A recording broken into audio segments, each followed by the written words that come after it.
This past Saturday, I was somewhere I have not been in decades at this time of year, an airport. That's wrong. As a priest, the chances normally of traveling the Saturday before Christmas are exactly 0.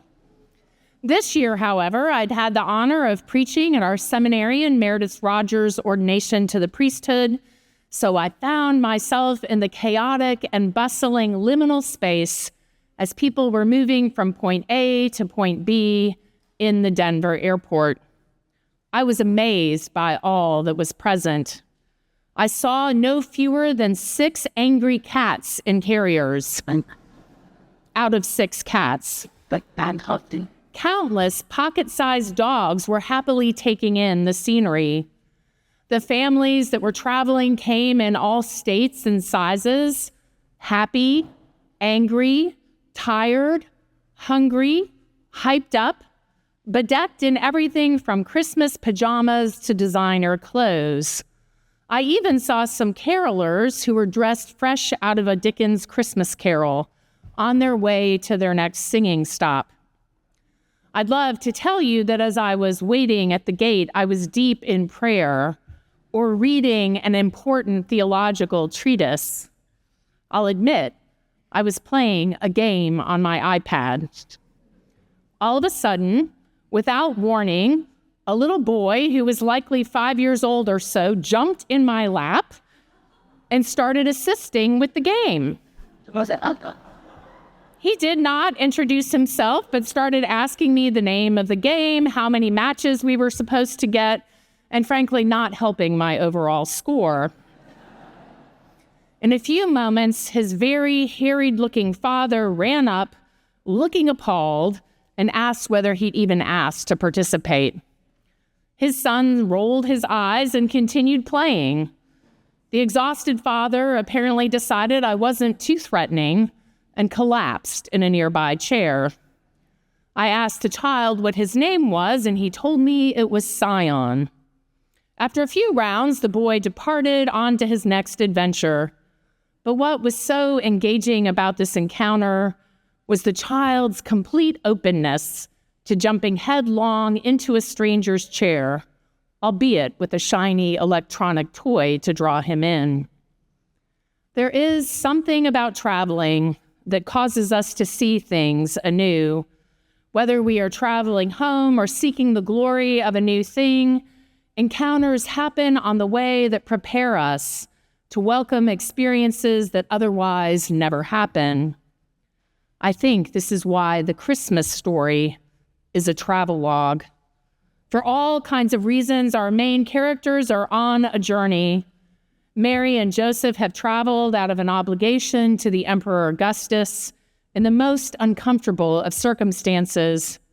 The shepherds have seen the most amazing display of the heavenly host and have decided to go on a journey of exploration to seek the promise of the babe who will change everything. Wise men are underway, though their arrival is a bit delayed. The good news for us is wherever we are on our journey this night, there is a place for you in this story. Whatever has happened in this past year, whether full of joy or heartbreak, will find a place on the way to Bethlehem. All of it can be offered in the manger. If you are pondering deep questions, Mary is here. If you're not quite sure you belong, the shepherds join you in looking a little rough around the edges. And if you're just trying to do the right thing and care for those you love, Joseph is also here. Even if you haven't quite made it and don't feel prepared, the Magi are on the way and will get here in the next 12 days. Stop going. This longing for belonging and gathering is part of being human, deeply embedded in us from our earliest of days. We all long for Bethlehem. We are drawn to the light not of a power ruler or scion of industry, but a vulnerable child who will need our care to grow and ultimately save us and the world. I think that's why we come to church this night. As people of faith, we're here because we long to gather and be included. We want to know there is room for us in this manger. We gather again around the light of the holy babe. We want to be reminded that we are all on the way to Bethlehem. We know the story, of course. We've seen the pictures our whole lives. And yet we believe that God has the power to invite us to find warmth in the most unlikely of spaces. We are in a different place in our journey each year when we arrive. We carry different burdens and different joys into this space. So we never hear the story in the same way because it is always new. We long to gather with others who also want to hear this good news, and we never tire of the promise of these hymns and candlelit words that lead from silent night to joy to the world. Every Christmas, we are given the chance to open ourselves anew to God's invitation. It is an invitation of faith. It asks us to set aside cynicism, hopelessness, and apathy, to claim that darkness is never the final answer. If it seems dark, we are not at the end of God's dream for us. Tonight, we claim against all evidence that light has flooded every nook and cranny of our world, and we are called to proclaim it to the ends of the earth. God is and remains with us, Emmanuel. It's a fairly risky proposition to claim such a light, and that's why the angels are always the first to tell us not to be afraid. Because once we say yes to God, there is no telling where the journey might lead us. So we look again to this familiar cast of characters God has chosen to first share this good news. If we feel unworthy, the shepherds may help us. That motley bunch known for rambling around the countryside, probably not smelling the best, and certainly not expected to hold any highly regarded positions in society. It is hard to imagine a less likely cast of characters to be first told to go and look for Jesus, unless perhaps it is ourselves. Yet the mystery of the incarnation is that we are called to do just that. Like the shepherds, we may be graced with an obvious and unalterable sign by the holies of holies, the angels assembled in the sky, and that is wonderful. Christmas moments are when we are awestruck and realize we too have been called to Bethlehem. Regardless of our station or self-perception, we tumble disheveled into the manger to worship this holy child.